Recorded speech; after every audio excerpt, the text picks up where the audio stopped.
안녕하세요. 아틀란타 하는 여러분. 부동산 전문인 잔희정입니다. 전 세계가 코로나 바이러스와 계속 맞서고 있습니다. 현재 우리 조지아주에서는 감염 사례가 평준화에서 떨어지기 시작했다며 경제를 조금씩 열기 시작하는데요. 아직까지 많은 사람들이 너무 이르다 하는데도 브라이언트 캠프 주지사가 무리해서 열려고 하는 거 보면 얼마나 지도자들이 경제 불황을 두려워하는지를 잘 보여주는 사례인 것 같습니다. 사실은 우리 모두 경제 불황을 두려워하죠. 그리고 많은 분들이 매일 올라오는 경제에 관한 새로운 뉴스 헤드라인을 보며 그 두려움이 증폭되는 것 같습니다. 그런데 어떻게 보면 이런 기사들이 그리 놀라울 일도 아닙니다. 미국 경제의 96%가 문을 닫았는데 이건 당연한 결과죠. 그리고 이런 기사들 때문에 주변 분들이 경제가 앞으로 최악의 상황에 도달할 거라고 생각하시는데요. 과연 그럴까요? 오늘 제가 하나하나 꼼꼼하고 세밀하게 제대로 파헤쳐 드리겠습니다.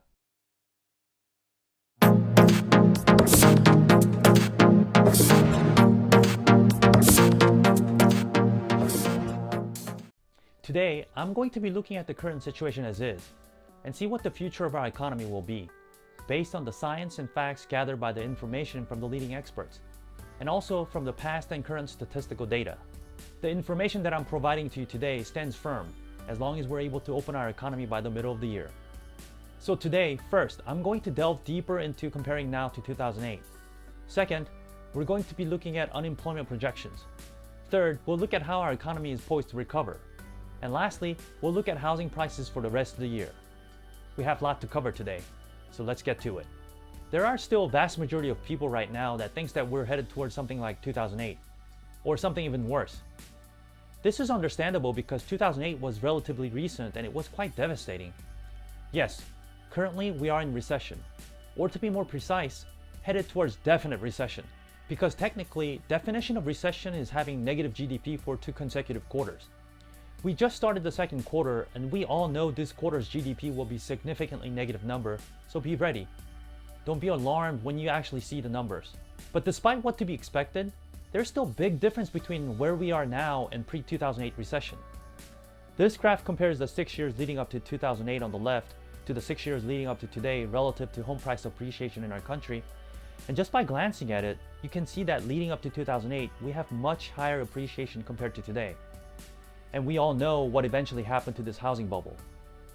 Today, in the last 6 years, we did have appreciation, but not to the degree we had leading up to 2008. In fact, the highest appreciation in the last 6 years in 2017 is lower than the lowest appreciation that led to the crash. The second chart I would like to look at is Credit Availability Index by Mortgage Bankers Association that's published each month. On this graph, basically, higher the index, the easier to get a loan, and lower the index, harder to get a loan. And you can see on the index how easy it was to get a loan during the housing bubble.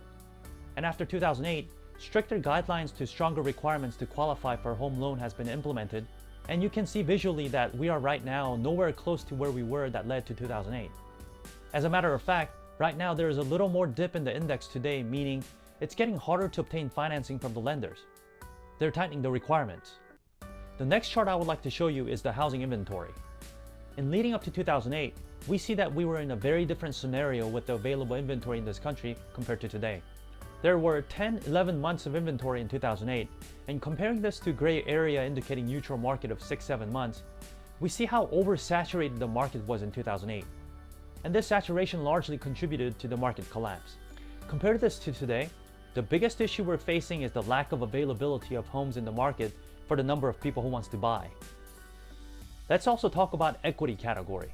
I've mentioned this before in my previous video, but this chart represents total home equity cashed out in red 3 years leading up to 2008 compared to 3 years leading up to today in green.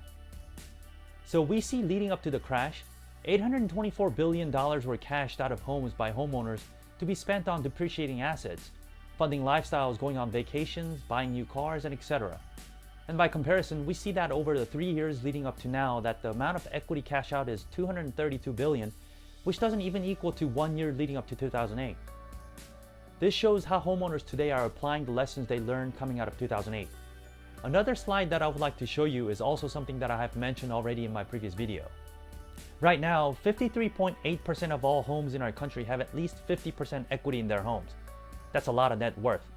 And 37% of the homeowners in our country are free and clear, meaning let's say if the housing price is to depreciate by 100%, 37% of the homeowners will not be affected. They don't own any mortgage and there's no negative equity, and they will not lose their homes. And the rest of the homes in our country have on average $177,000 equity in their homes. So let's say if the prices were to drop by 25%, people are still sitting on about $120,000 to $130,000 of equity.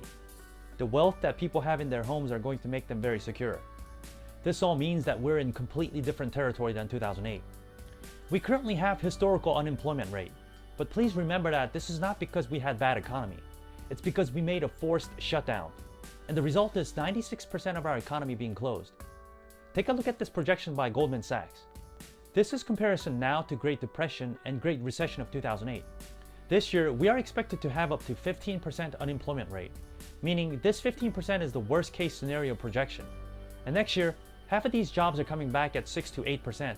And 2022, another half is expected to come back to pretty much where we were pre-COVID-19. Now, there are two things we need to know when it comes to unemployment. One is the depth of the unemployment, meaning how many people lost their jobs. And two, length of the unemployment, indicating the time period people are without jobs. And here's more visual representation to the projection chart we saw previously. If you compare COVID-19 projection to the Great Recession of 2008, we see immediate dip or depth in number of unemployment, but you see how the numbers spring right back up immediately as we start to recover from the virus, almost coming to pre-COVID-19 numbers in 2 years. What's really important is not the depth, but the length of the unemployment, because the length is what truly kills the economy. There's a lot of fever pitch out there where people are saying this is 2008 or Great Depression all over again, but if you look at the projections compiled by the leading experts, that's not the case at all. Now let's look at how our economy is poised to recover. You might have heard on the news lately about V, U, and L graph, and it's just a simple visual representation of how our economy could possibly recover.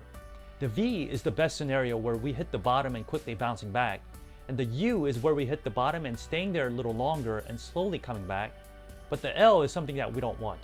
It's our economy hitting the bottom and staying there for an undetermined period of time, because this L was 2008. So what graph are we getting this time? Well, Goldman Sachs, JP Morgan, and Morgan Stanley have all come up with the projection. Now, very rarely would all three agree almost identically, but this is what they're projecting. The V. I want you to know that these three major financial institutions are some of the most prominent, richest people in the world. Combined, they manage $1.7 trillion for some of the wealthiest people on the planet. And they can't afford to make bad predictions, which will end up hurting their reputation. And this is what John Norman, head of cross-asset fundamental strategy at JP Morgan, said. The COVID-19 recession might only be 1 or 2 months old, but a few signs of the always hoped for V-shaped recovery are starting to emerge. And this is a statement made by Goldman Sachs. If policymakers manage to thread the needle between continued virus control and a gradual reopening of the economy, the level of GDP should begin to move higher in the months ahead. Here's more detailed and latest depiction of the V-graph, including the projection by Wells Fargo. All these major financial institutions are agreeing on the V recovery. We're going to hit rock bottom in the second quarter, but after hitting the bottom, we're going to spring right back up. In the worst of worst case, we might be shifted and get U recovery, but no one is projecting the L. And lastly, a statement made by Harvard Business. It's worth looking back at history to place the potential impact path of COVID-19 empirically.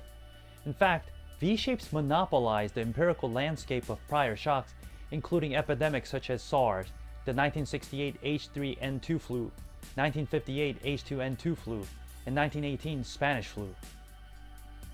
I want you to understand that this is not my projection, but like how Dr. Fauci is the leading expert for COVID-19 and we rely on his expertise, I'm simply purveying the projection of the leading expert that could possibly be in the financial sector of our economy.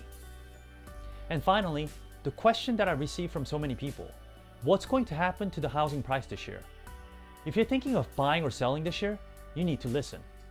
I want you to know that out of the past 5 recessions we had, housing prices only went down twice. During Gulf War recession in 1991, only for a couple percentage points, and we all know 2008, which was triggered by bad lending choices. So how about this year?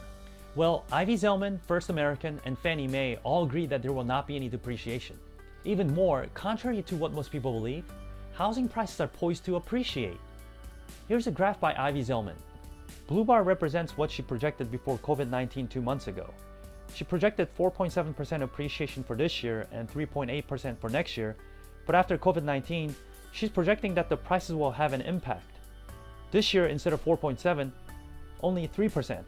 But next year, it will be higher than previously projected at 4.2. It's going to be made up by the lack of appreciation year before. Then in 2022, we're expected to go back to what we've experienced over the last couple of years at 4.6. Ladies and gentlemen, I want you to know that the recession does not equal housing crisis.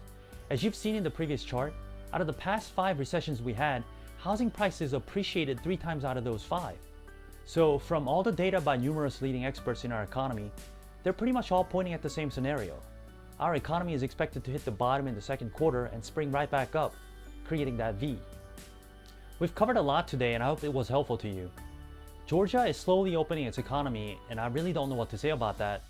But now more than ever, it's important to wear a mask and wash your hands often. If you have any real estate related questions, you know where to reach me. I hope and pray that we all stay safe and healthy, and see you next time. Goodbye.